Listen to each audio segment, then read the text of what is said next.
Hello, everyone, and welcome to Growing the Ozarks. This is host Kelly McGowan, field specialist in horticulture with University of Missouri Extension. And today I have with me Sadia Blattert, and she is a member of the Master Gardeners of Greene County. She oversees many of the native plantings at the Springfield Botanical Gardens, and she is also owner of Pollen to Petal native plants and landscaping. Welcome, Sadia. Thank you so much, Kelly, for having me. I'm so excited to be here and share about native plants. Yes, well, we're happy to have you. And I love native plants. It's something that I have been passionate about for many, many years. And I love that others are starting to recognize the beauty of native plants and that they're an important part of our ecosystem. They are such an important part of our ecosystem. And at Pollen to Petal, that's the entire reason why we launched our design and installation business, because we wanted to bring native-focused, pollinator-centric landscapes to the Ozarks. So I'm so happy to be here today and share a couple of my favorite plants that are really tidy in the landscape. And these are a couple of plants that people might not be really familiar with. And the first one is Evening Primrose. Yes. So tell us about that. Missouri Evening Primrose. The botanical name is Oenothera macrocarpa. I love using botanical names because it makes you feel like you're a wizard casting spells. But it also ensures that you're getting a straight species that hasn't been cultivated so that it is a good nectar and pollen provider for our native pollinators. So Missouri Evening Primrose is a perennial, and it's going to be great for anybody who has full sun, hot, rocky, poor soils, that area that is just about impossible to get anything to grow. This Missouri Evening Primrose will show its stuff in those areas. It is a great choice for spilling over retaining walls. It has a really long bloom season, and I love these blooms because they are bright yellow and they are as big as the palm of your hand. Wow. They are quite amazing. An interesting thing about them is that they only bloom for one day, but their blooms are so prolific, you will never realize that they're just a one-day bloomer because you're going to get so many of them.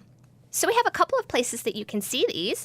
We have some of them planted in the wildflower garden outside of the Roston Butterfly House at the Botanical Center, but those are kind of new and may not be blooming this year because they're so young, but I understand you have somewhere in the wild people can see these. Right. So I live near Branson, and I know along the roadsides right now on the cliffs, like you said, they're just kind of growing out of the cliffs almost, and they're everywhere, and they're beautiful, and they have the big yellow blooms that you were talking about. They're just so easy to see from the roadside because they're so huge.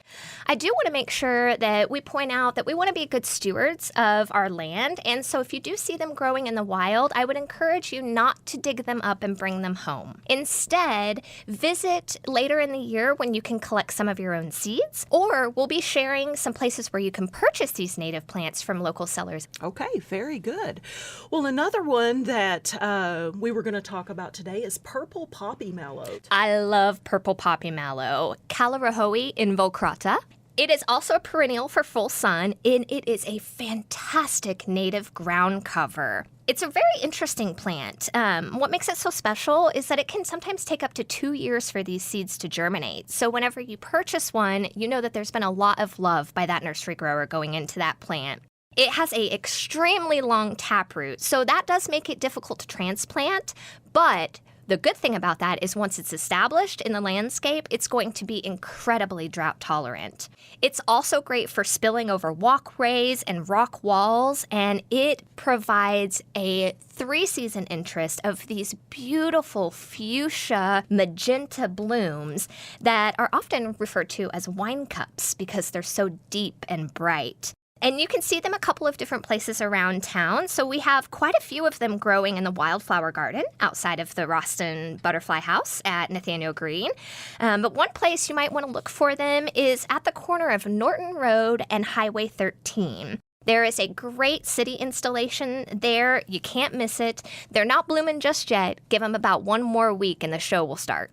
Okay, very good. Well, we'll certainly watch for that.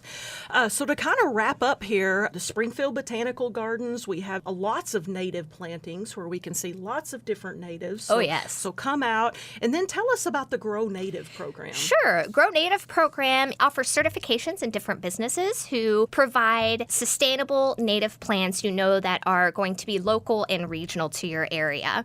There are a couple of places you can catch some plant sales coming up. From 2 p.m. to 6 p.m. on Saturday, May 24th, Ozark Soul will be at Mother's Brewing. They'll also be in Joplin that same day from 10 a.m. to 2 p.m. at the Shoal Conservation Center. And then you can visit Watershed Natives this Tuesday, May 27th from 9 to 1. Their location is near the Yard Waste Recycling Center and the power plant off of Hazeltine Road. Okay, very good. Sadia, thank you for joining us Thank today. you so much. This is Kelly McGowan with Growing the Ozarks.